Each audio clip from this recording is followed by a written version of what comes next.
Bon, salut. Là, je suis dans la salle de conférence. Pour la conférence avec Moulay Taboué, je ne sais pas si vous connaissez. Donc, je vais vous montrer tout à l'heure. Mais en fait, on attend que ça commence. On est un petit peu une organisation à la Guadeloupéenne parce qu'on n'a pas d'heure, on ne sait pas. En plus, je crois qu'il y a une prise de courant, je ne sais pas ce qui s'est passé en fait. Et donc, là, on attend. Et voilà.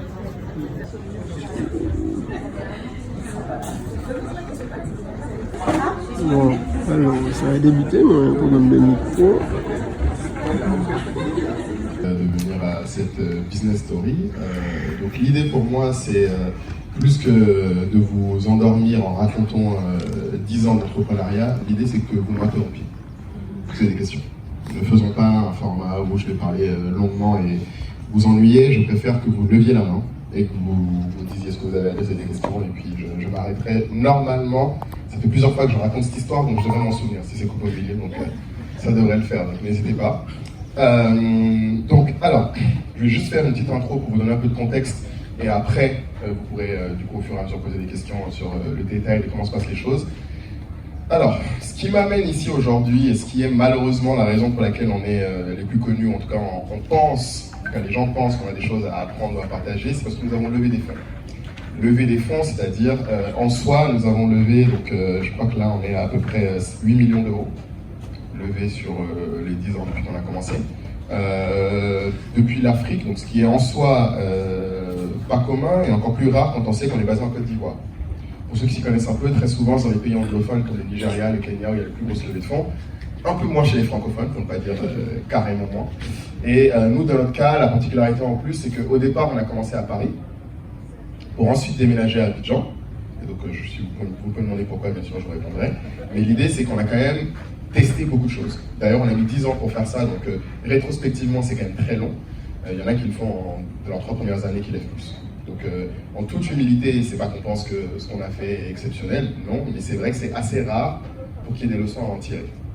Donc, sur les leçons à en tirer en termes d'entrepreneuriat, spécifiquement, il y en a au moins 2 pour moi. Donc mon propos va être articulé dès maintenant pour vous dire les 2 choses qui comptent le plus pour moi dans votre succès entrepreneurial et encore plus si vous voulez lever des fonds. C'est 1, bien comprendre les notions de traction. Donc je sais pas, est-ce que vous connaissez le mot traction? Qui connaissent le mot traction? Est-ce que ça veut dire lever la main? Dites-moi. Voilà. Bon, les investisseurs, vous ne levez pas la main, c'est de la triche. Tout le monde sait. Alors ça c'est très important. La traction, c'est un des concepts qu'il faut que vous compreniez qui est essentiel quand on fait une startup, c'est en un mot plus simple, c'est la croissance.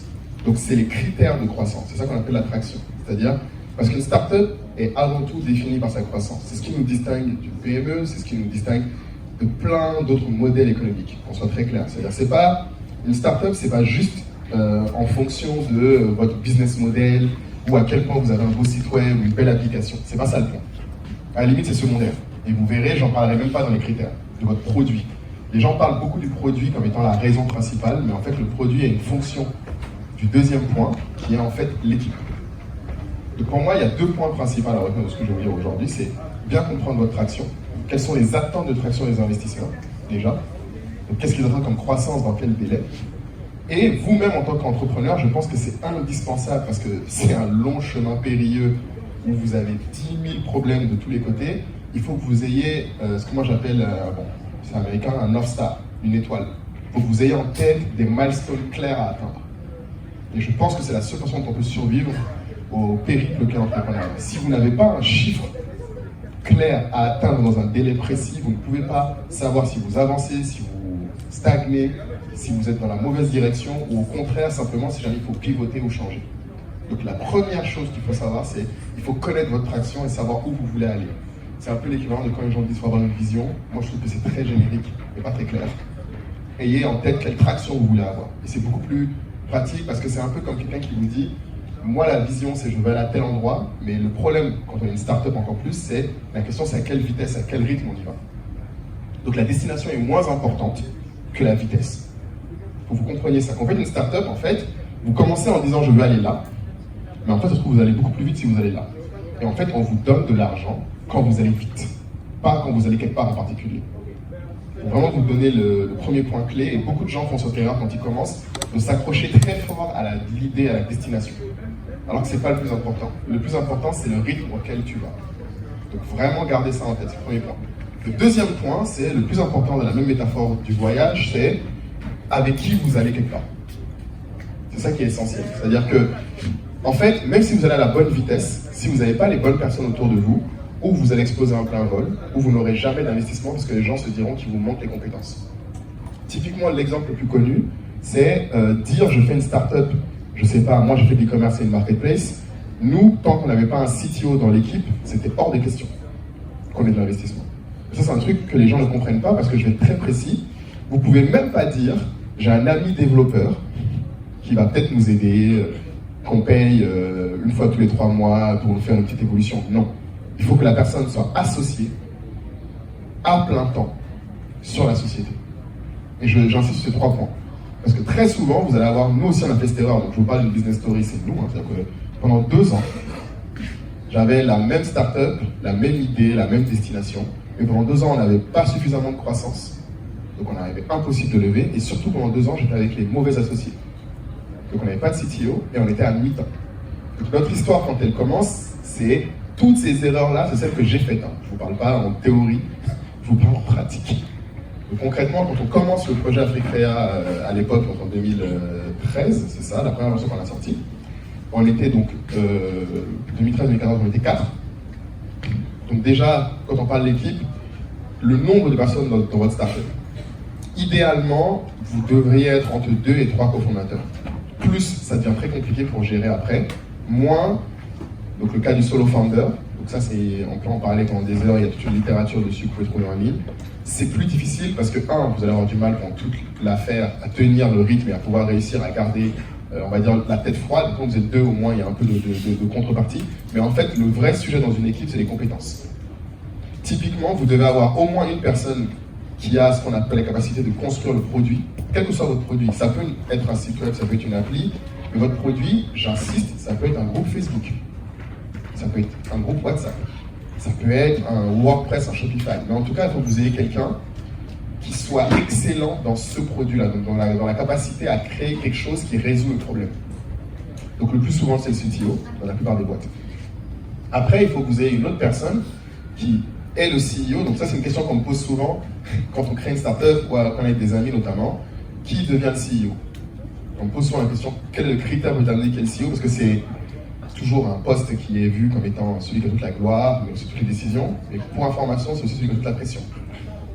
Donc soyons très clairs, en général, la règle que moi je donne aux gens, c'est de notre expérience, qu'on a beaucoup souffert sur ce sujet aussi, le CEO doit être la personne qui a le plus gros pouvoir de distorsion de la réalité. Vous montre ce que ça veut dire, c'est qu'en fait, c'est la personne qui a la vision la plus claire, pas seulement de là où vous voulez aller, mais surtout comment vous allez, et ce que vous ferez ou ce que vous ne ferez pas. Parce qu'en fait, l'essentiel du boulot d'un CEO, c'est de dire non. C'est de dire, on ne fait pas ça, on fera ça. Parce que je ne sais pas si les gens connaissent cette expression, mais les startups, vous ne mourrez jamais de faim. Vous allez mourir d'indigestion. Si vous faites une startup, vous ne mourrez pas parce que vous n'avez pas d'argent. C'est pas vrai. Quand vous n'avez pas d'argent, c'est le symptôme du problème initial que vous avez fait plein de choses qui n'ont servi à rien. La maladie qui tue les startups, c'est l'indigestion. C'est quand vous faites trop de choses qui ne font pas avancer votre traction. Pour revenir au point initial. Et donc, le CEO, son travail numéro 1, c'est d'être le garant du fait qu'on fasse les choses qui font avancer la traction.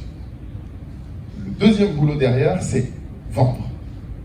Un CEO doit être capable de vendre à des futurs employés, voire à un cofondateur, donc typiquement vous allez devoir vendre à votre CTO pour qu'il vous rejoigne. Et croyez-moi, on peut en parler pendant des heures, vendre à un CTO c'est un métier. Je peux vous dire, purée, ces gars-là, en termes de star, actuellement, il n'y a pas plus star qu'un développeur qui est bon. Donc il va falloir le convaincre de vous rejoindre. Ensuite, vous allez devoir vendre à d'autres employés. Ensuite, vous allez devoir vendre à des clients pour convaincre les gens d'utiliser votre produit. Mais surtout, à la fin, vous allez devoir vendre à des investisseurs aussi. Donc si vous ne savez pas vendre votre histoire, vendre là où vous allez, vendre le chemin que vous avez parcouru, vous ne serez pas le bon CEO. Et c'est pas grave. On a un podcast avec donc mon ami Kai qui est là, vous verrez, qui s'appelle Entrepreneur State of Africa, où on a fait un long épisode sur entreprendre avec ses amis. Et un autre épisode sur comment se lancer. Vous pouvez regarder Entrepreneur State of Africa, ça s'appelle sur YouTube, c'est gratuit, donc allez-y si vous avez besoin de détails. On a fait 1h30 là-dessus. Je ne vais pas rentrer dans le détail, mais grosso modo, sur l'équipe, il y a plein de petits critères comme ça qu'il faut que vous ayez en tête. Donc vraiment, s'il y a 2 choses que vous devez retenir de ce que j'ai dit aujourd'hui, c'est ça. Il faut l'attraction. Donc l'attraction, je peux rentrer en détail, mais quand vous commencez n'importe quel projet, il faut avoir une idée claire de quels sont les milestones à l'année. Idéalement, les milestones, c'est 6 mois, 1 an, 2 ans. Vous devez savoir, dans 6 mois, je dois être à quel chiffre. Dans 1 an, je dois être à quel chiffre. Dans 2 ans, je dois être à quel chiffre. Si vous n'avez pas ça, je vous recommande, si vous avez déjà commencé à entreprendre, mais que vous n'avez pas ça, arrêtez-vous. Parce que tant que vous ne l'avez pas, en fait, vous ne savez pas dans quelle direction vous allez, vous ne saurez pas juger votre succès. Et c'est très, très, très difficile de tenir ça. Donc ça, c'est le premier point sur l'attraction. Pour vous donner un chiffre rapide et clair, générique, hein, qui est terrible pour les startups, mais important à connaître, c'est que chez les startups, donc le saint-père des startups, j'ai nommé Paul Graham de Y Combinator, ceux qui le connaissent, et ceux qui ne le connaissent pas, je vous invite à la regarder parce qu'il y a beaucoup de contenu intéressant pour les startups. Il dit qu'en fait, pour matérialiser le fait que vous êtes une startup en croissance, le plus simple, c'est de vous dire il faut que vous fassiez 5% de croissance composée par semaine sur l'indicateur principal de succès. Donc, l'indicateur principal de succès, si vous faites comme moi, je faisais une marketplace, pour vous donner un ordre d'idée, la marketplace chez nous, c'est le volume de transactions, ce que les gens appellent la GMV, Gross Merchandise Value, qui est différent du chiffre d'affaires, qui est juste le volume de transactions que vous faites tous les mois. Okay, donc ça, c'était nous, dans notre cas. Si vous faites une application qui est un réseau social, ça va être le nombre d'utilisateurs quotidiens. Donc chaque industrie a ses benchmarks. Si vous ne les connaissez pas, allez les chercher. Pareil, arrêtez tout ce que vous faites, commencez par chercher c'est quoi le benchmark de mon industrie. Si vous avez des questions, vous pouvez lever la main et je vous dirai à peu près c'est quoi les benchmarks pour chaque industrie. Il n'y a pas de sujet, c'est assez répandu en ligne, mais il faut les connaître. Vous ne pouvez pas entreprendre encore pire dans une startup. En gros, la différence entre une startup et une PME se joue là. Une PME, la plupart du temps, ça va être quelque chose d'assez standard sur qu'est-ce qui fait le succès ou l'échec. En gros, vous faites assez d'argent pour vous payer. Grosso modo, c'est assez clair, il n'y a pas de notion de temps aussi pressant parce qu'il y a moins de besoin de lever des fonds. Une start-up, par définition, ce qui vous distingue et ce qui fera que vous pourrez lever des fonds ou continuer à exister, c'est à quel point vous allez vite. Donc la croissance que je décris, 5% par semaine composée, je vais juste vous décrire ce que ça veut dire. Ça veut dire, comme c'est du composé, 5% par semaine, ça veut dire que vous faites 20% de croissance, 23% de croissance par mois. Ça veut dire que sur 6 mois, vous devez doubler. Donc tous les 6 mois, votre chiffre de transaction doit doubler. Et ça veut dire que sur 1 an, si vous faites le calcul, vous multipliez par 10 vos volumes. Il faut que ce soit clair pour tout le monde. Donc si vous ne faites pas ça, et que vous êtes en train de faire un projet qui est du e-commerce, arrêtez-vous. Parce que c'est ça l'objectif. Oui. 5% de croissance composée par semaine correspond à 23% de croissance par mois, qui correspond à doubler à peu près tous les 6 mois, et donc multiplier par 10 tous les ans votre volume de transaction. Donc c'est ça le benchmark dans notre cas. Oui.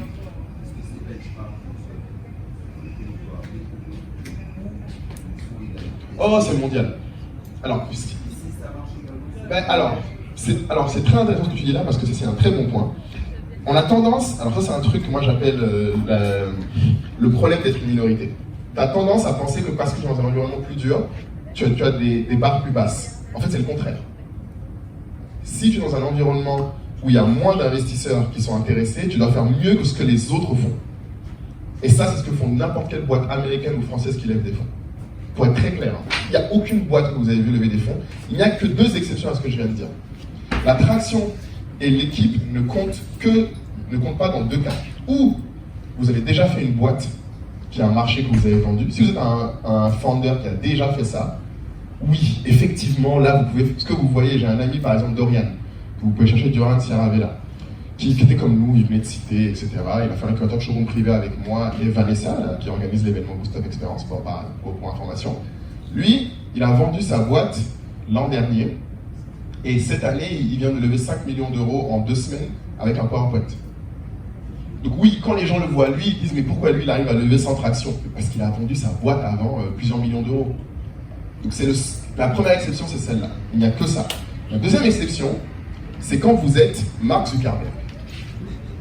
Mark Zuckerberg, il faut être clair, ce que moi je viens de décrire là, le x10 en 1 an, lui, il faisait x10 tous les mois quand il faisait Facebook. Et Facebook, il faut comprendre, quand Facebook a levé des fonds, leur première levée de fonds, les gens passaient 2 à 3 heures par jour sur Facebook. C'est-à-dire qu'ils passaient plus de temps devant Facebook que devant la télé. L'avantage, par contre, de ce que je viens de dire, c'est que la traction, vous n'êtes pas obligé, et c'est très important aussi pour votre gestion de votre startup, vous n'êtes pas obligé de la faire sur tout le territoire.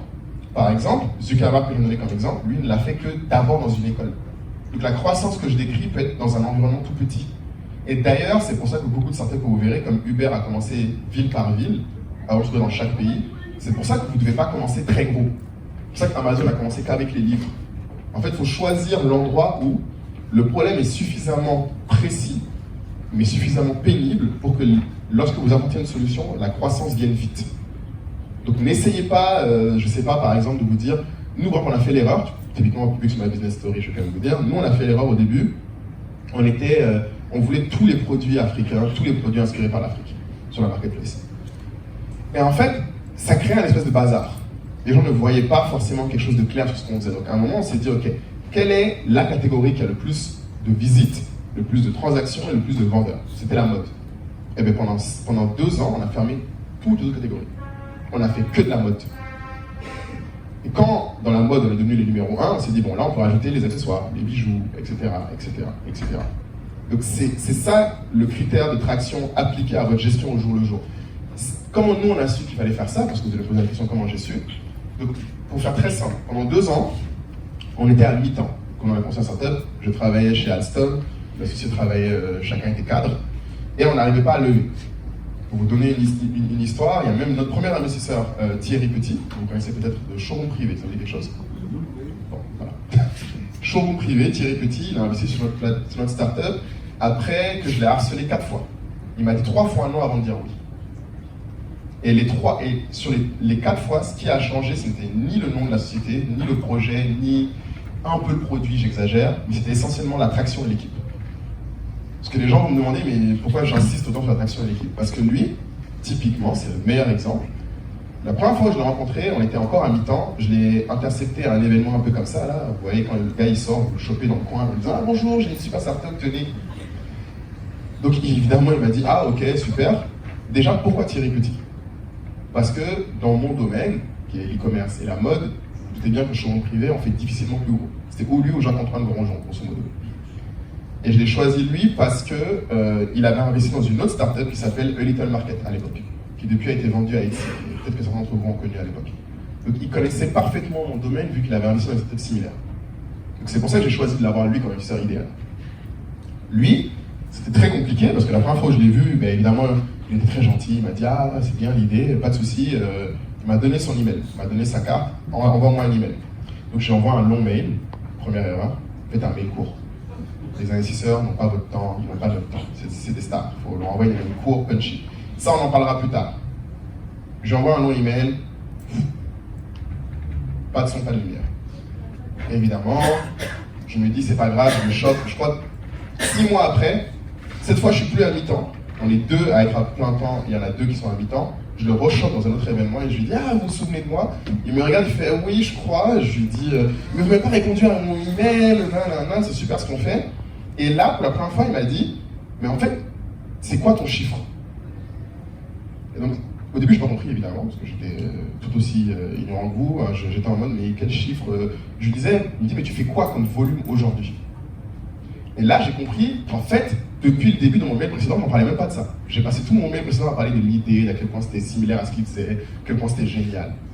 Donc à ce moment-là, je pense qu'on faisait 2500 € ou 3000 € de vente par mois sur le site. Donc je lui dis ça, je lui dis ah ben ça fait 2500, 3000 € par mois. Il me regarde, il fait ah, je fais bon. Il m'a dit ben reviens quand tu fais plus. Et je dis mais plus combien? Il me dit ah ben tu sauras. Et sur le coup, j'avoue que j'étais un peu gêné, je saurais, mais comment ça? J'essaie d'insister, bon évidemment il est pas mon temps, il est parti. Et donc à ce moment-là, je me suis dit, il y a un truc que j'ai pas compris. Donc j'ai commencé à chercher, et donc c'est là où je suis rentré dans The Family, si vous connaissez peut-être, qui est un incubateur qui était à Paris en France. Et là, eux, ils m'ont donné la réponse, ils m'ont dit, mais en fait, t'as rien compris. Donc c'est là, ils m'ont dit, tiens, voilà l'article de Paul Graham, il fait 5% de croissance composée par semaine, blablabla, ce que je vais vous dire. Et ils me disent, en fait, le chiffre qu'il cherche à entendre, il dit, Thierry Petit, vu sa taille, il a choisi le meilleur dans le domaine, il ne mettra jamais dans une boîte qui ne fait pas au moins 10 000 € de transaction par mois. Il a dit, et même 10 000, ça va être chaud, je cherche plutôt 20 000. Et moi, j'étais à 2500. Donc, autant vous dire que j'ai tout de suite fait, oula, ça va être difficile. Et 2500, c'était après 1 an et demi de charbon. Hein. C'est pas comme si on ne travaillait pas toute la nuit, tous les soirs. Donc, encore une fois, dans l'entrepreneuriat en général, c'est l'une des rares activités où l'effort n'a rien à voir avec le résultat.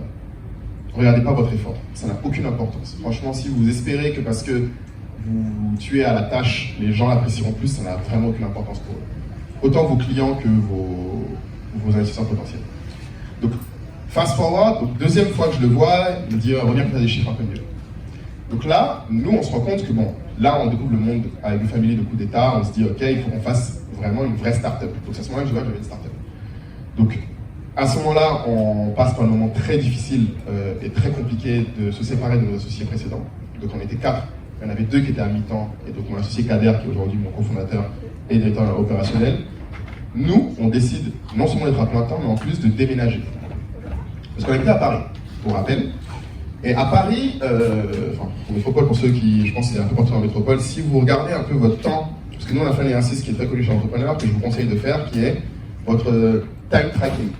Vous prenez une semaine, pendant une semaine, toutes les heures, vous traquez ce que vous avez fait pendant l'heure précédente. Faites ça pendant une semaine. Et c'est assez violent, en général, comme résultat, parce que nous, on s'est rendu compte qu'en fait, là où on passait le plus de temps non productif, c'était dans les transports. Beaucoup de temps dans les transports. Et surtout, les transports, des fois, coupaient le temps de travail, parce que des fois, il y avait juste une dernière heure, il fallait rentrer. On courait comme des lapins pour aller rentrer chez nous. Et la vie sociale. Donc, quand vous allez prendre un verre avec vos amis, quand vous allez voir votre petite copain ou petite copine, tout ce temps-là, c'est pas productif, hein, je vous le garantis. Donc en fait, on s'est rendu compte que si on voulait réussir, il fallait qu'on coupe ces deux-là. Donc la solution, c'était de déménager ensemble. En plus, on était au chômage, donc pas trop d'argent, donc ça tombait bien. Et on a choisi d'aller dans une ville où on connaît personne, pour éviter de tenter de reconnaître encore des gens et d'être sympa. Donc on a déménagé, accrochez-vous bien, à Lille. Ceux qui connaissent Lille? Oui? Une question? Ah, on connaît Lille, bon, très bien. Donc Lille, voilà, très bien. Lille représente, franchement j'aime beaucoup cette ville. Parce que moi je connaissais personne, donc c'était super. Donc on est vraiment parti le vendredi à Lille, on a visité des appartements et la semaine d'après on a déménagé. Donc on est resté à Lille 2 ans. Donc pendant ces 2 ans, comme vous pouvez imaginer, je vais vous décrire ce qu'a fait beaucoup de startups. C'est pendant les 2 ans, donc on avait un petit appart, chacun avec sa chambre. Enfin, moi j'avais plus un placard à balai aménagé en tant que chambre, mais bon, ça c'est un détail. Et dans le salon, on avait mis nos 2 bureaux. Et au-dessus de nos bureaux, il y avait, je crois que j'en prends la photo, une énorme feuille de papier avec notre volume de transaction. Semaine par semaine, il y avait en noir ce qu'on devait faire et en rouge ce qu'on a vraiment fait. Donc autant vous dire que tous les matins, tu te lèves, tu regardes ta feuille et tu te dis putain de merde, comment je vais arriver à faire ça. Et donc en fait, toute ta journée est concentrée là-dessus. Et je vous assure que ça change tout. Oui. Oui. Alors, l'associé de l'époque, Kader, oui, c'est vrai que j'en parle souvent, qui est accessoirement mon meilleur ami depuis que j'ai 9 ans. Lui, il est donc le directeur des opérations. Donc en fait, pour simplifier, en général, tout ce qui concerne en dehors de la plateforme, donc tout ce qui est marketing, réseaux sociaux, levée de fonds, etc., c'est moi qui m'en occupe. Tout ce qui est dedans, donc tout ce qui est gérer les clients, vendeurs, acheteurs, le service client, etc., c'est lui qui s'en occupe. C'est ça en fait qu'on a fait comme répartition naturellement, parce que c'est ce que chacun d'entre nous était meilleur à faire. Donc vous comprenez bien que notre problème numéro 1 à ce moment-là de l'histoire, c'était trouver le troisième, un CTO. Parce que quand on fait une startup web, encore pire nous, parce qu'à l'époque on avait fait une plateforme avec des développeurs indiens qui étaient horribles. Genre, horribles. Vous allez sur Wayback Machine, vous tapez africrea.com, j'ai honte. C'était très moche, pas fonctionnel, mais ça faisait le travail pour prouver qu'il y avait quelque chose qui marchait. Avec ça, on a déterminé du coup qu'est-ce qu'il nous fallait faire. On avait un cahier des charges qu'on a fait avec une designer, etc. Et en gros, il nous fallait un développeur web. En général, tous s'accordaient, que ce soit des développeurs indiens, français ou ailleurs. Ça devait prendre à peu près 6 mois. Et selon le taux horaire, entre 100 000 et 300 000 euros. Qu'évidemment, on n'avait pas. Donc il fallait trouver un CTO qui était prêt à faire ça gratis contre départ. Donc, je peux vous dire que c'était sport. Donc les 2 années qui ont suivi, on allait à Lille. Moi, j'ai décidé de ne pas me couper les cheveux tant que je ne trouvais pas un CTO. Donc pour ceux qui sont forts, il y a des photos sur internet où j'ai des espèces de quasi-locks dégueulasses là. Mais le point principal étant que c'était mon obsession, pour résumer. Tous les matins, quand je voyais ma tête, je pensais au fait qu'il me fallait un CTO. Oui. Ça va être peut-être une digression, mais à quel moment tu t'es dit d'accéder à ton obsession pour le CTO, mais avant, tu avais déjà l'obsession de l'idée, la boîte, et donc peut-être que tu vas pouvoir dire maintenant ou après, mais à quel moment tu t'es dit je voulais créer cette boîte et je voulais faire tout ce que je voulais faire? Ah, très bonne question. Alors, c'est une très bonne question parce que je pense que c'est pas important. Je peux te répondre. Il n'y a pas de souci. Mais... Voilà, je vais t'expliquer. Parce que tout le monde a ça. En fait, les idées est la chose la plus répandue qui existe. Et avec humilité, toutes les idées que vous avez, quelqu'un d'autre l'a eu. Très honnêtement, quand nous on a lancé Africrea, il y avait déjà 10 e-commerce avant similaires. Depuis qu'on a lancé, chaque année, il y en a 4 ou 5 qui naissent, et les 2 années qui suivent, ils meurent. Donc en fait, je parle jamais de ce moment, tu as raison, parce que c'est vraiment pas important. Je peux te répondre, c'est l'un des deux qu'on a dû sortir de la boîte qui a eu l'idée. Donc c'est même pas moi. J'ai pas eu l'idée, j'ai pas le nom, rien de tout ça, c'est moi. C'est lui qui a eu l'idée, qui est venu me voir, qui m'a dit « Ah, ce serait super de faire ça, aide-moi, toi t'es quelqu'un qui aime bien gérer les communautés, s'il te plaît, aide-moi. » J'ai dit « Ok », on l'a fait. Pendant 2 ans, on était là-dedans. On était dans l'idée, dans la mission, dans la conviction. Je vous supplie, ne faites pas ça. Et vraiment, pour votre propre bien, sortez très vite de ça. Parce que ça ne va pas vous aider et ça va juste vous torturer. Les 2 années les plus dures de ma vie, c'était celle-là. J'ai pris 30 kilos sur ces 2 années-là. Et je paye encore les conséquences de ce que j'ai fait ces 2 années-là.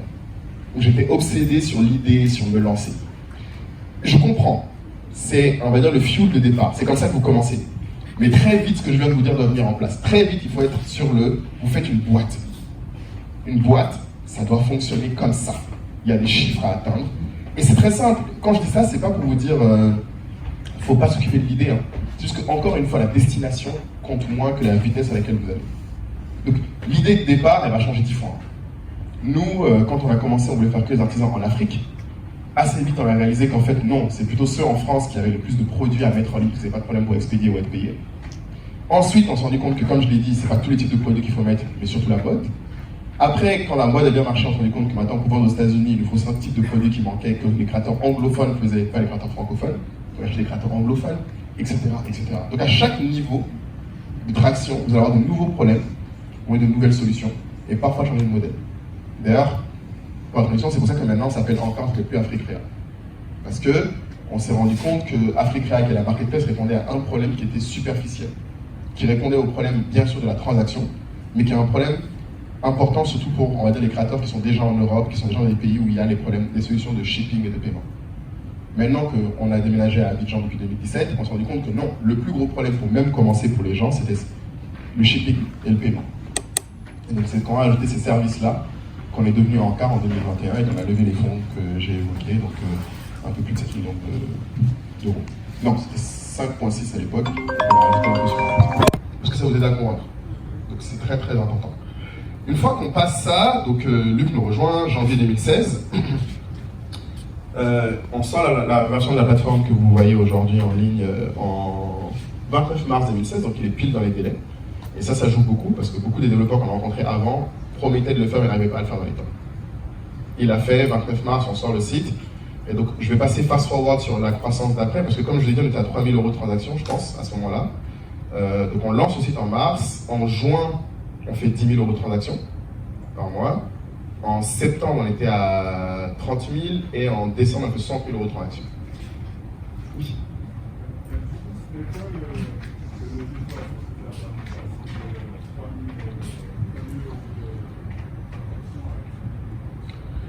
Alors, c'est une alchimie un peu particulière. J'ai écrit un article dessus qui est sur Medium, mais c'est, grosso modo, c'est la bonne équipe, pour résumer. Parce qu'en fait, en gros, pendant les 1 an au Kader, on était à plein temps à Lille, déjà, la bonne équipe se voit quand vous, dans chacun des domaines dans lesquels vous êtes, vous devenez de mieux en mieux.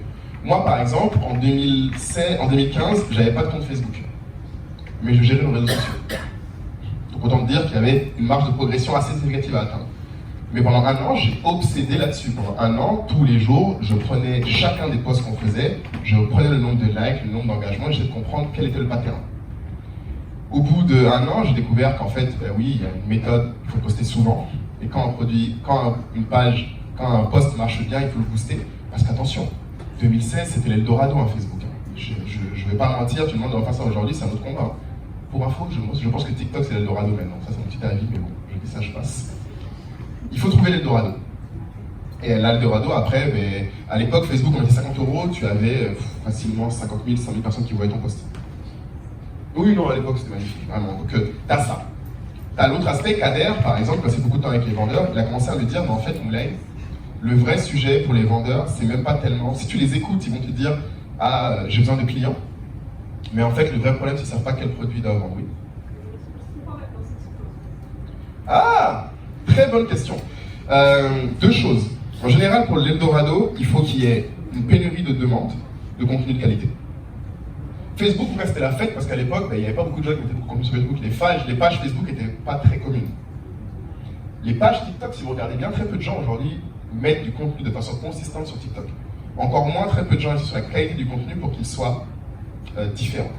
Sur TikTok, c'est encore beaucoup, malheureusement, de temps pour beaucoup de gens, mais je pense qu'il y a un vrai pouvoir là-dessus parce que le deuxième point de TikTok qui est très fort, c'est que TikTok est le dernier endroit au jour d'aujourd'hui où l'algorithme de découverte favorise les contenus de qualité par rapport au nombre de clients existants. Je m'explique. Sur Instagram, quand vous postez, il y a à peu près 6% de vos clients qui voient, de vos followers qui voient ce que vous postez. Sur TikTok, c'est l'inverse. Si votre contenu est bon, moi par exemple, j'ai commencé un compte TikTok en quoi? J'ai commencé quand c'était septembre ou octobre. J'avais 0 follower. Aujourd'hui, j'en ai 10 000. Et mes vidéos, Kaï par exemple qui est là, il a mis une vidéo l'autre jour, il avait 300 followers sur TikTok. La vidéo a fait 250 000 vues. Et elle a gagné 3 000 followers en 2 jours. Je vous défie de trouver un réseau social où vous pouvez faire ça aujourd'hui. Donc pour moi, c'est ça l'intérêt du réseau. Après, il y en a d'autres. Très honnêtement, je parle de celui-là, c'est celui que moi je connais. Mais en gros, de manière générale, il faut trouver l'endroit où votre contenu aura de la valeur. Ça peut être dans un groupe Facebook, ça peut être n'importe quoi, ou idéalement sur vos clients. Et idéalement, votre format de contenu, vous pouvez le faire assez fréquemment pour avoir vraiment du volume. Parce que le gros problème des réseaux sociaux et de tout en général, c'est qu'il faut beaucoup de volume pour avoir des résultats. Il faut poster tous les jours pendant 1 an. Grosso modo, il faut ça. Ok. Oui?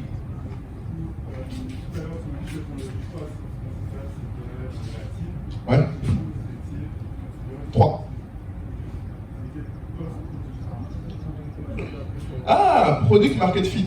Ah oui, alors, il disait, est-ce qu'on était proche Product Market Fit? C'est une très bonne question. C'est vrai que je ne vais pas parler de ça parce que c'est très start-up et j'aime bien l'emploi des termes, merci. En fait, le Product Market Fit, c'est pareil, c'est une notion qui est importante, qui détermine le moment où votre produit rencontre son marché de manière suffisamment importante pour avoir la croissance que je décrivais. Donc le 5% par semaine, il y a plein d'autres critères qu'on peut avoir qualitativement pour le mesurer. Donc c'est en fait une startup, il y a avant que vous trouviez ça, c'est la peur de l'enfer et le long chemin. Après, tu rentres dans un autre type d'enfer où ta croissance est telle que tu dois juste trouver la façon de survivre et de suivre la croissance. Donc pour répondre à ta question, on était pré-Product Market Fit jusqu'à, je dirais qu'on l'a eu vraiment en avril 2016, quand on sort la nouvelle plateforme. Que Kader a l'expertise qu'il a sur comprendre nos clients, ce dont ils ont besoin. Que moi, je sais trouver les acheteurs avec les réseaux sociaux et que Luc sait transformer ce que Kader et moi on veut sur la plateforme. Et donc, à l'époque, pour te dire, on faisait évoluer la plateforme tous les jours. Tous les jours, avec Luc et Kader, on disait « Ah, mais ça, il faut qu'on teste ça, ça, il faut qu'on regarde ça, ça, il faut qu'on améliore ça. » Donc tu fais ça pendant 6 mois et oui, là, tu fais du x10. Donc c'est ça le Product Market Fit. À cette époque, et c'est arrivé plusieurs fois. Hein. Par contre, le Product Market Fit, tu l'as plusieurs fois. On l'a eu une première fois en 2016. Après 2017-2018, on a que de la bonne croissance, 50-100% par an, mais c'est vite fait, c'est pas le plus important. On l'a eu à nouveau pendant le Covid. Parce que pendant le Covid, indirectement, on a eu beaucoup de chance. Parce que, en fait, juste avant le Covid, nous, on avait déterminé, comme je disais, qu'il y avait un problème de shipping dans les pays africains pour aider les vendeurs à expédier leurs commandes. Donc, on a lancé une solution de shipping en partenariat avec DHL qui permet d'avoir des tarifs réduits d'expédition. Donc, je peux en parler plus longuement, mais grosso modo, on lance le truc sur tout 2019, on souffle le martyr pour intégrer l'API de DHL, pour le développer auprès de nos clients. 2019, on gagne le prix Alibaba avec Jack Ma, donc qui nous permet d'avoir un peu d'argent et d'être un peu visible, donc on lève un petit peu d'argent encore, c'est 100 000 €. Et à ce moment-là, quand on lève l'argent, donc on recrute les gens, je pense en février 2020, et 1 mois après, confinement. Ce confinement, pendant les 3 premières semaines, je ne sais pas si vous vous souvenez, c'était la fin du monde. Tout le monde était en mode, est-ce que demain on sera encore là? Donc nous, pendant 3 semaines, nos ventes ont chuté à moins de 100 € par jour quasi, c'était à rien. Donc on a dû licencier tous les gens qu'on avait embauchés. Donc, un autre truc qu'il faut savoir dans la startup, vous allez souvent, oui, quand on dit après la tempête vient le soleil, là c'est vraiment vrai. Pour le coup, c'est souvent quand vous êtes prêt de mourir qu'après il se passe des choses incroyables. Parce qu'en fait, pendant 3 semaines, personne n'achetait. Une fois que ça a été établi qu'il y avait des confinements longs, donc vers avril, là les gens n'ont fait qu'acheter. Et autre conséquence, les vendeurs, comme ils ne pouvaient plus vendre physiquement, ont commencé à mettre beaucoup plus de produits en ligne. Parce qu'ils ne pouvaient que vendre en ligne, et nous on avait la chance que DHL, qu'on a choisi comme partenaire, était le seul qui permettait d'expédier encore pendant le confinement, même en France, quand la poste était fermée. Donc du coup, on a eu, je vous passe l'histoire, mais en gros, on a fait x5 en chiffre d'affaires et x10 en volume sur 2020. Donc ça arrive plusieurs fois. Pour répondre à ta question, en fait, c'est pas un truc que tu as une fois. En fait, à chaque fois que tu grandis et que tu crois, tu dois passer au niveau supérieur en trouvant un marché adjacent, on appelle ça, ou une offre produit différente qui te permet de vendre plus à tes clients existants ou avoir de nouveaux clients. Donc c'est tout le temps le combat, tout le temps en train de chercher où grossir, où aller. Et donc pour conclure et revenir à Ah oui, je t'écoute. Du coup, quand vous avez atteint votre produit marketing, oui. Combien aviez-vous déjà investi et comment l'avez-vous fait? Notre propre argent. Hein. On a fait des crédits CTLM, enfin le truc classique quoi, je sais pas, ça. On était en crédit bancaire, enfin je sais pas quoi, je sais pas qu'est-ce que les gens imaginent, mais oui, le truc classique quoi, on est allé faire crédit left and right. Moi j'ai mis tout l'argent que j'avais épargné pendant 5 ans de boulot, donc on a mis, pour répondre à ta question très précisément, on avait mis 80 000 €. Alors, sachant qu'il y a une partie dedans qui était l'argent qu'on a rendu aux autres qui sont sortis parce qu'on a dû les racheter. On a dû racheter l'investissement qu'eux ont fait. 80 000 € ouais, à 2 sur les 3 premières années. Mais si ta question c'est est-ce que c'est lié? Non. Pour le coup, ces 80 000 € n'ont servi à rien. Enfin, ça nous a servi à apprendre des choses, soyons plus honnêtes. Mais si tu regardes, je t'ai décrit, c'est quand on est allé à Lille.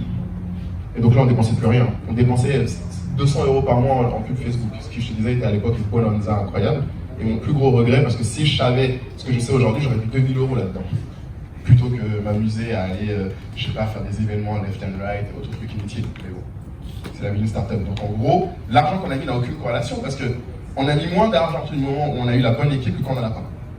Donc un conseil que je peux donner, c'est dépenser le moins possible parce qu'en vrai, normalement, la boîte doit, d'une manière ou d'une autre, la traction va vous créer de l'argent ou de l'attention. En vrai, l'argent que vous mettez n'est pas un facteur. C'est un peu comme l'idée. C'est quelque chose qui, c'est nécessaire. En fait, dites-vous que vous payez pour apprendre des choses. Mais vous ne devez pas être dans la situation où vous payez tellement que ce que vous apprenez ne vous sert pas à agir. Si vous ne faites rien de ce que vous apprenez, il vaut mieux pas dépenser. Il vaut mieux dépenser des choses que vous testez des choses. Sinon, abstenez-vous. Parce que ça, en fait, ça aide pas. Et en plus, oui, l'interdit bancaire, c'est moyennement sympa, je confirme. Oui, je vous écoute.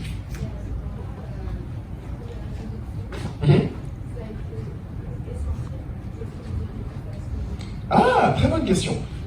J'ai jamais. Alors, on aurait pu faire ça. Alors, pour vraiment rentrer dans le détail, donc on revient au moment où on fait x10 en 6 mois là. Donc, on est fin 2016. Donc, à ce moment de l'histoire, comme je l'ai dit, quand nous on va à Lille en juillet ou août 2015, on se dit, ok, on doit faire 10 000 € de transactions, comme je vous l'ai dit, pour faire la croissance qu'on disait. Et on se dit, bon, notre chômage finit en mars 2017. Pour être très clair.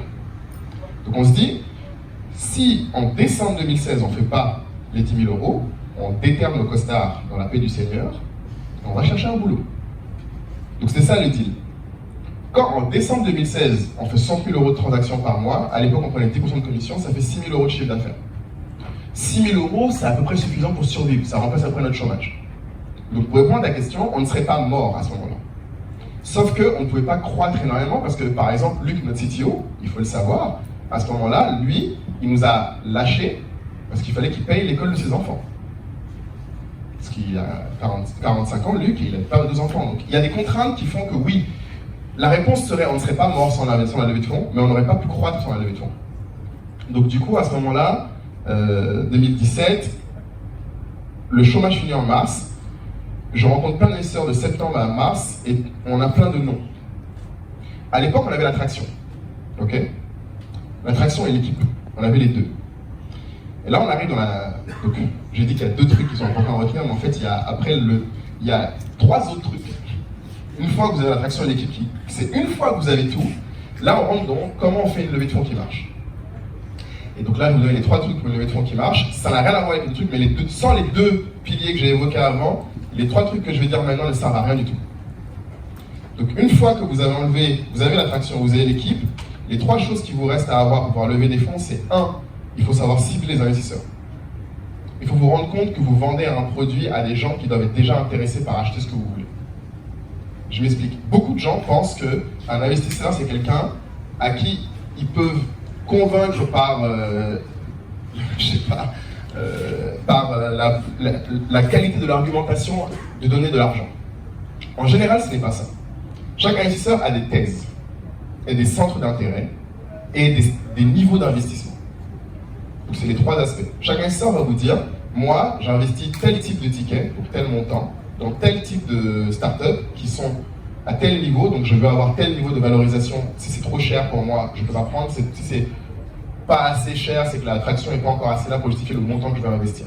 Il faut savoir quel investisseur vous cherchez et il faut savoir quelle thèse ils ont. Nous, on a fait l'erreur à ce moment-là, on était encore en France.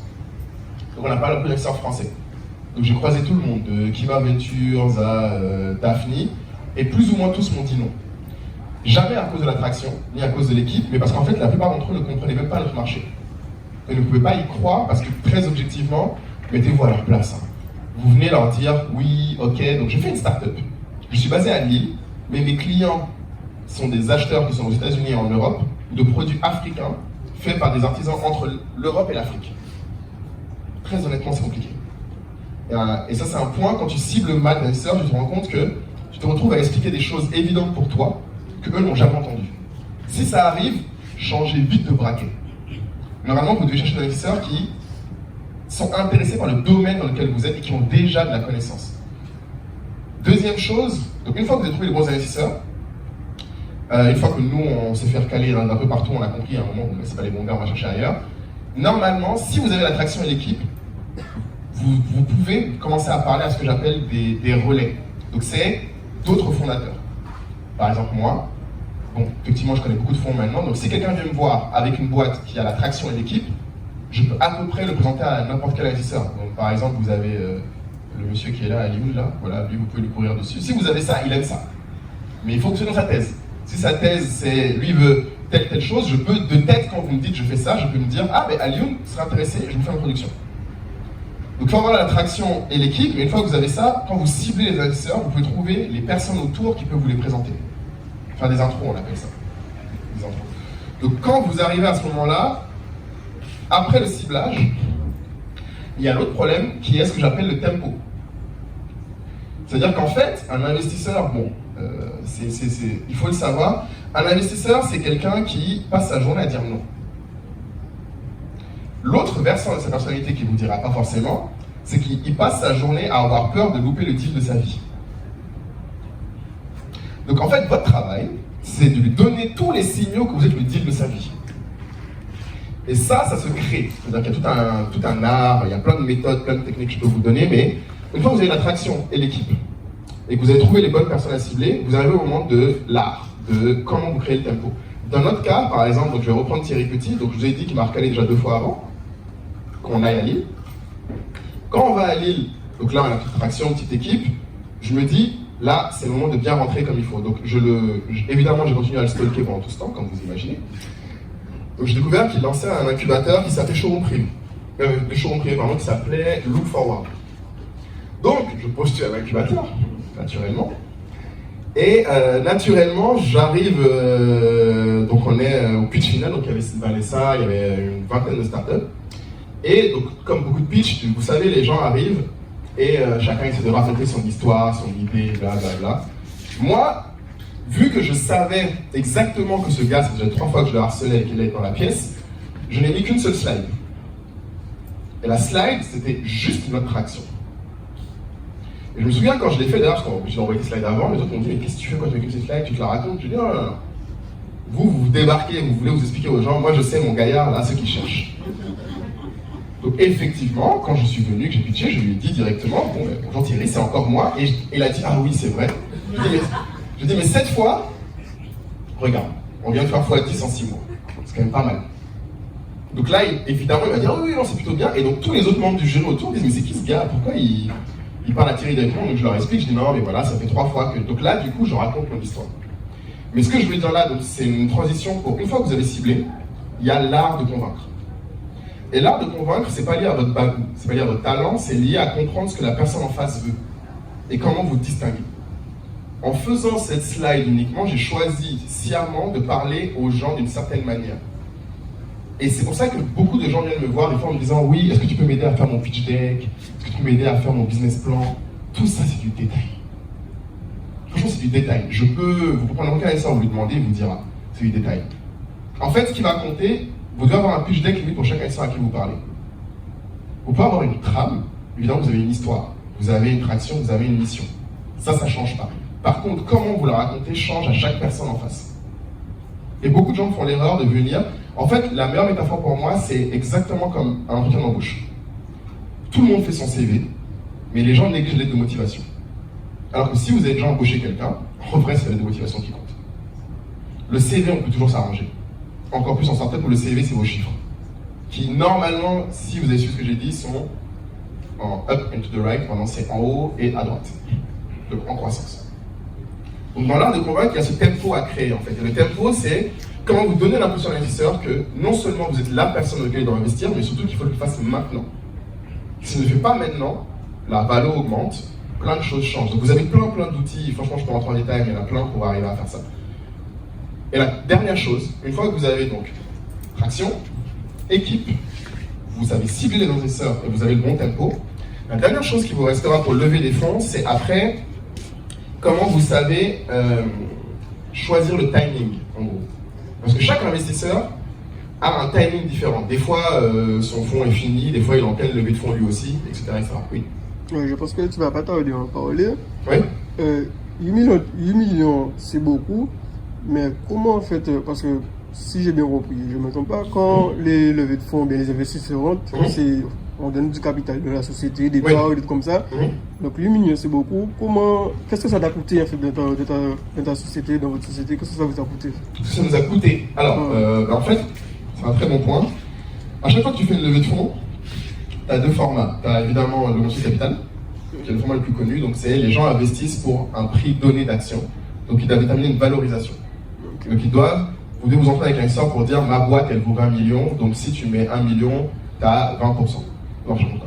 Non, c'est ça. Si tu as. Non, 5%. Si la boîte vaut 20 millions, tu mets 1 million, tu as 5%. Donc, ça, c'est le débat que vous avez initialement. En général, au début, il y a une autre alternative que je recommande beaucoup et que malheureusement les anglophones font plus souvent que nous, qui est de faire des convertibles. Donc ça, je peux expliquer plus longuement, mais vous cherchez sur Google, vous tapez BSAR, donc accord rapide d'investissement, AIR, qui est un outil qui vous permet de faire ce qu'on appelle un convertible. Où en fait, vous dites à l'investisseur, ok, toi et moi, on ne va pas se ferrailler sur la valorisation tout de suite, donne-moi l'argent, et moi je te promets qu'au prochain tour, lorsque quelqu'un déterminera la valorisation, toi, tu auras une valorisation avec un discount de celui qui la détermine, parce que tu es venu plus tôt. Et la valorisation ne sera pas plus haute qu'un certain montant, ce qu'on appelle un cap. Donc en général, l'investisseur dit, moi, la valeur la plus chère que je peux prendre, c'est ça, c'est-à-dire ton cap. Toi, tu dis, faut pas déconner non plus, ma boîte vaut au moins ça, c'est le floor. Donc vous avez un floor, un cap et un discount. Donc vous vous mettez d'accord sur ces trois aspects, vous signez, il t'envoie l'argent, toi tu fais ce que tu veux, tu taffes.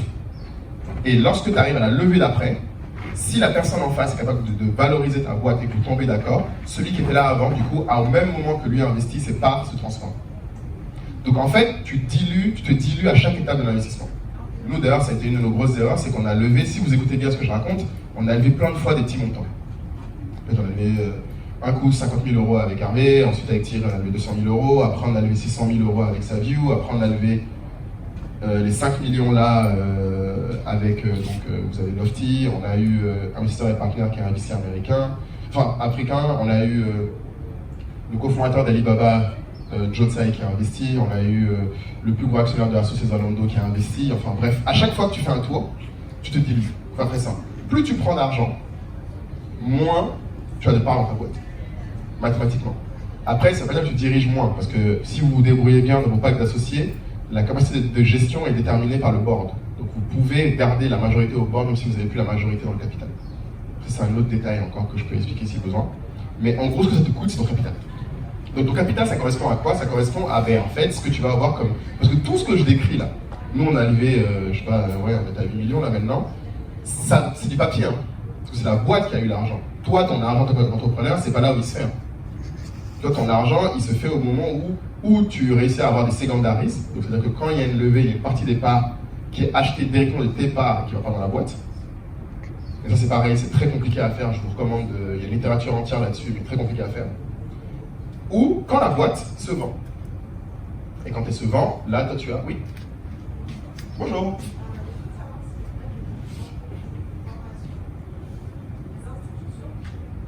Explique à tout ça. Alors, ma réponse courte. Ah, c'est hyper opaque. Tout ce que moi je vous dis là, je l'ai appris dans les tranchées. Il y a pas de... je suis ravi de pouvoir vous éviter le parcours du combattant, mais à ma connaissance, il n'y en a pas. Là, j'ai fait, ça va sortir je pense le mois prochain, j'ai fait une formation sur ça justement, sur la levée de fonds. Tout ce que je viens de vous dire là, je l'ai expliqué beaucoup plus en détail et plus longuement à une société qui s'appelle IRAO. Donc ça, si vous me suivez sur LinkedIn ou sur TikTok, je vais le poster je pense dans un mois. Donc vous pourrez payer pour une formation où, en plus de tout ce que je viens de raconter, il y a en détail les différents éléments, les différents outils, tout est écrit. Ils vont en plus vous donner le pitch deck de chacune de mes levées, comme ça vous pourrez voir à quel point c'était moche au début et ça devient mieux à la fin. Et vous aurez accès à tout. Donc il y a ça qui existe, donc c'est IRAO, I-R-A-W-O, qui va faire une formation là-dessus. Oui.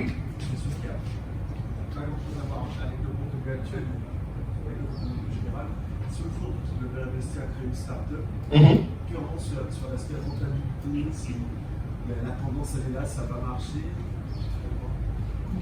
Attention, tu parles de rentabilité pour toi, pour l'investisseur, pour qui? Parce que c'est pas aligné. Hein. Et je pensais que c'était aligné, c'est-à-dire que non. Si l'investisseur investit, il faut que ça soit rentable. Oui, mais lui, sa rentabilité, c'est... Alors, attendez, faut que j'explique ça, c'est vrai. On ne joue pas le même jeu que les investisseurs. Toi, alors, comme je expliquais tout à l'heure, ici, toi, ton argent, tu le fais quand ta boîte exit ou quand elle a des secondaries. Ce qui est complètement décorrélé de l'investisseur quand il fait son argent. L'investisseur, lui, il gagne de l'argent de deux façons. Un, il a ce qu'on appelle un carry. Le truc classique qui est de se dire, quand la boîte est vendue, il a une part du succès. Tout le monde pense qu'ils n'ont que ça, mais en fait, non. Ils ont des management fees. Donc, ils sont payés pour le temps où ils gèrent les boîtes.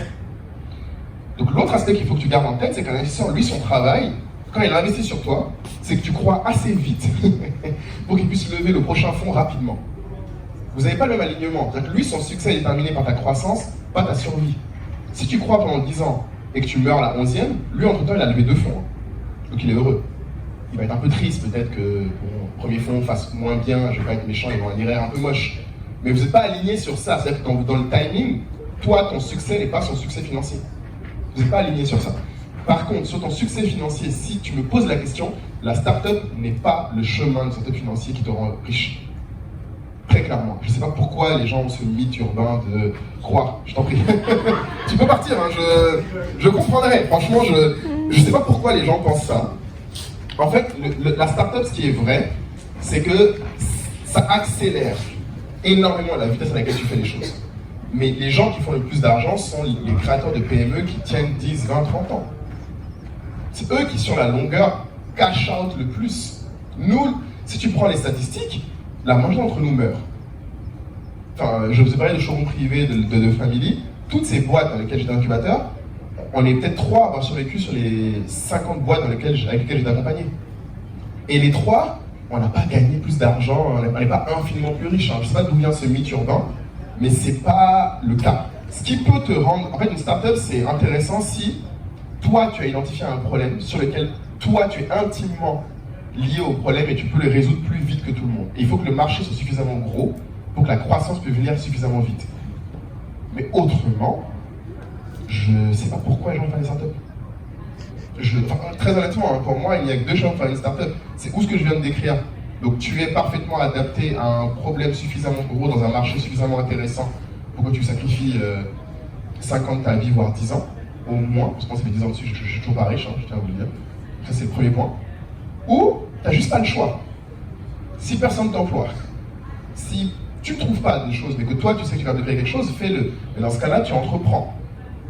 La start-up, ça devient un fonds d'entrepreneuriat qui ne fait du sens que si jamais ton marché et ton produit, et encore une fois ton équipe est adaptée. Mais ce n'est pas le chemin initial. Toutes les boîtes qui se créent sont des start-up.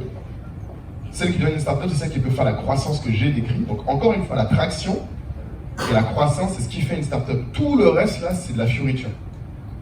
Que tu sois digital, pas digital, que tu sois dans ton pays, dans un autre pays, international, pas international, tout ça, c'est de la fioriture.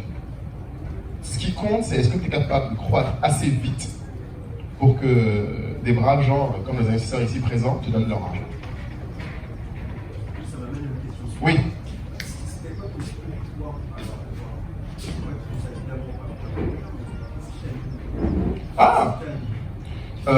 Bonne question. Alors, moi, c'était surtout parce que, initialement, très honnêtement, humblement, c'était juste un truc que je vais faire comme tout mon boulot pour aider.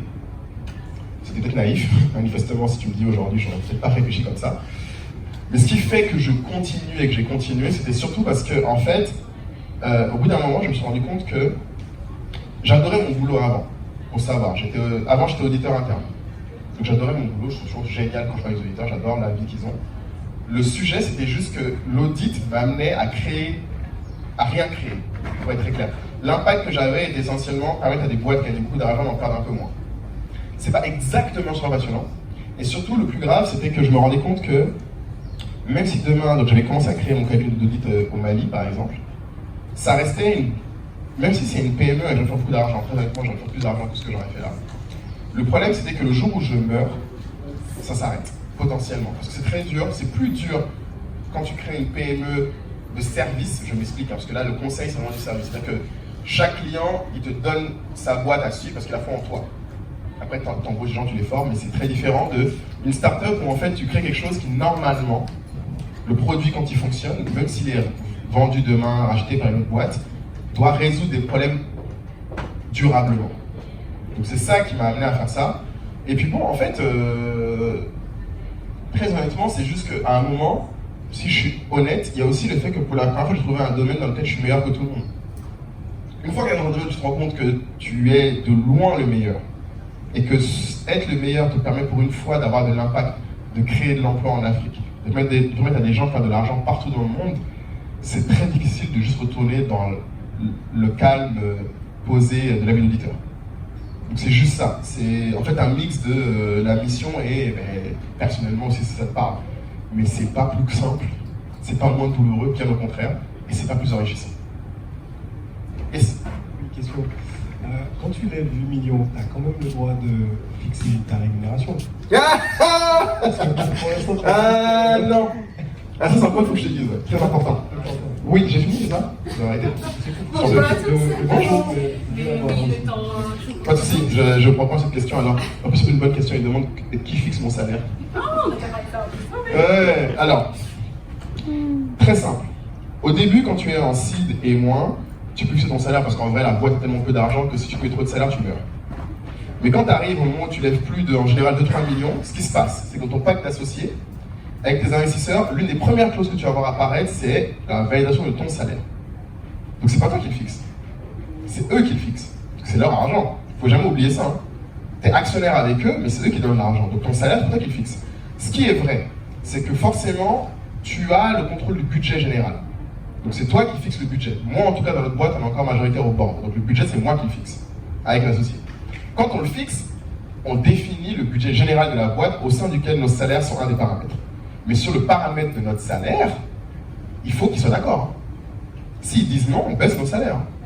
Donc je ne sais pas, pareil, c'est un autre mythe, je ne sais pas d'où il sort, mais un start-upper contrôle moins son salaire qu'un chef de PME.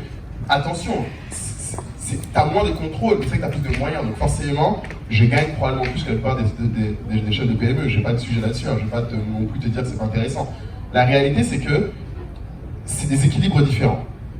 En gros, toi, ton salaire en tant que CEO d'une startup qui a levé des fonds, c'est beaucoup des benchmarks. Donc, tu as par exemple, en France, tu as le Galion, je ne sais pas si vous connaissez, qui est l'association des chefs de startup. Vous pouvez trouver le galion.com. Ils ont une étude chaque année où ils publient les salaires moyens de CTO de startup. Et les deux critères, c'est montant levé et nombre d'employés. Donc, selon ton montant levé et ton nombre d'employés, ton salaire est plus ou moins élevé. Mais c'est assez standard. Hein. Enfin, il ne faut pas croire que tu fixes ça tout seul. Non, non. Ouais. Pour une startup de 8 millions levés, je ne sais pas combien d'employés. Tu veux mon salaire, ok. Pas de souci. Alors, je peux te dire, en gros, c'est 100 000 € annuels. 100 000 € annuels. C'est ça le benchmark à peu près quand tu as une startup qui a levé plus de 5 millions d'euros et que tu as plus de 40 salariés comme moi. Donc c'est à peu près ça. Après, bien sûr, mes investisseurs ont commencé à ferrailler. Oui, mais attends, en Afrique, c'est moins cher, on a moins d'argent, bref. Je te passe les détails, mais tu as un débat après. Hein. C'est pas genre tu te dis, tiens, voilà 100 000 €, merci. Non. Tu dois après débattre et justifier au fait en fonction de ton budget. Bien possible. Encore une fois, je vais paraître un peu redondant, mais encore une fois, c'est bon ta traction. Si, au moment où tu demandes ton salaire, tu es comme ça encore, tu fais du 30% par mois, ta boîte fait x2, x3 par an, mais ils vont te donner le salaire que tu veux. Mais si à ce moment-là, tu es dans les petits 30%, tu te bats, tu essayes de prouver que ta boîte marche encore, bah, tu vas faire ailleurs. Parce qu'en fait, pour répondre à ta question, c'est vrai que j'ai pas fini ta question, en fait, et c'est très important que les gens comprennent, ta dilution, donc à quel point tu perds des parts de ta boîte, est intimement lié à ton burn rate. Donc à quel point tu brûles de l'argent. Et c'est ça le point qui est lié à ce que tu viens de dire, c'est que plus ta boîte a besoin de brûler de l'argent pour exister sur une durée plus ou moins courte, moins tu as de contrôle de ta boîte. Et c'est là où un start-upper rejoint un chef de PME, parce qu'en fait, si jamais ta boîte brûle 200 000 € par mois, mais il faut que tu lèves suffisamment, quasiment tous les ans, il faut que tu lèves au moins 3 millions. Parce que si tu brûles 200 000 € par mois, tu brûles 2,5 millions par an. Tu vois, donc en fait, tu te retrouves dans une boucle sans arrêt de devoir lever. Et à chaque fois que tu lèves, les gens d'en face, comme je t'ai dit, eux, ils se disent, pour que je rentre, il faut que je croie que ce mec va faire encore x10. Donc il faut que tu montes ta croissance en permanence. Donc du coup, évidemment, si jamais tu brûles moins, idéal, dans un monde parfait, ta startup est profitable, ce qui est hyper rare, clairement ça existe rarement, à ce moment de l'histoire, tu n'as pas besoin de lever aussi souvent, tu as plus de pouvoir, force des investisseurs, pour pouvoir fixer ton salaire, et évidemment, du coup, tu as plus de contrôle sur tes parts de la boîte, parce que tu as besoin d'en vendre tout le temps. Mais en fait, toi, en tant que fondateur de startup, tu n'as que deux leviers, hein. Tu as ta croissance, ta rentabilité, ton burn. Tu bosses sur les deux en permanence. Des fois, tu burns plus parce que tu veux croître. Des fois, tu réduis le burn pour pouvoir avoir du levier, pour avoir du temps pour croître. C'est toujours les deux combats. Donc en fait, tu as toujours à gérer ta croissance et ton burn. Croissance et burn en permanence. Oui? À Abidjan? Ah mince! C'est bon, Vanessa m'a pas encore taclé hors de la scène, très bien. On est parti à Abidjan, donc comme je l'ai évoqué déjà, parce que au bout d'un moment, on se rendait bien compte que ce qu'on faisait. T'es apparu à ce moment de l'histoire, sorry. Deux choses.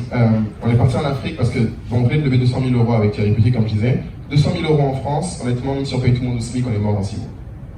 Faites les calculs, c'est assez clair. Donc on devait aller dans un endroit où c'était moins cher pour monter l'équipe. Pourquoi aller en Thaïlande alors qu'on est africain et qu'on veut vivre en Afrique? C'est assez évident quand on choisit l'Afrique. Pourquoi la Côte d'Ivoire spécifiquement? Parce que bon, je ne suis pas ivoirien, je suis malien d'origine, j'ai grandi au Mali. Je suis allé en Côte d'Ivoire, donc on a fait Côte d'Ivoire et Sénégal. Parce qu'en gros, si tu fais Afrique francophone, c'est entre les deux. Si tu veux une connexion potable et un internet et un courant respectable, c'est Côte d'Ivoire ou Sénégal. On a choisi la Côte d'Ivoire plutôt que le Sénégal parce que, en fait, si tu allais au Sénégal, il fallait forcément parler Wolof. Je parle Wolof. En Côte d'Ivoire, tout le monde parle français. C'est très très facile de s'intégrer.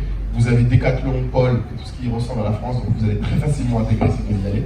Mais ça joue, hein. Franchement, si vous amenez vos familles, vos enfants par exemple, ça joue énormément. Nous, on avait deux qui étaient, Luc est père de famille et Kader allait devenir père de famille, donc ça joue dans le cadre que tu choisis. Et évidemment, après, il y a aussi la notion de la culture. C'est que la culture sénégalaise est très proche de la culture malienne dans le sens où elle est très traditionnelle, très religieuse. Et personnellement, j'ai encore un PTSD d'avoir grandi là-dedans. Donc si je peux éviter les pays où les gens sont hyper chiants sur comment tu t'habilles, si tu bois pas, si jamais, nanana, je préfère éviter. Donc c'est pour ça qu'on est allé en Côte d'Ivoire. Merci à vous. Merci.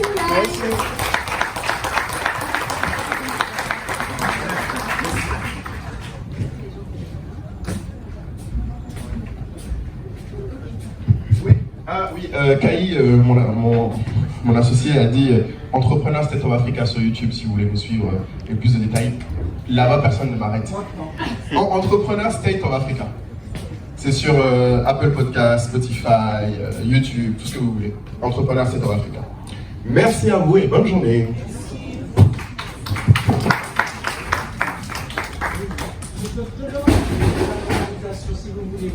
Pardon? Bonjour, merci. Je demanderai peut-être à l'organisation, si vous voulez bien, de temps à autre de mettre sur le pupitre le nom de l'intervenant. C'est juste qu'on a un problème technique, madame. D'accord, je vous remercie.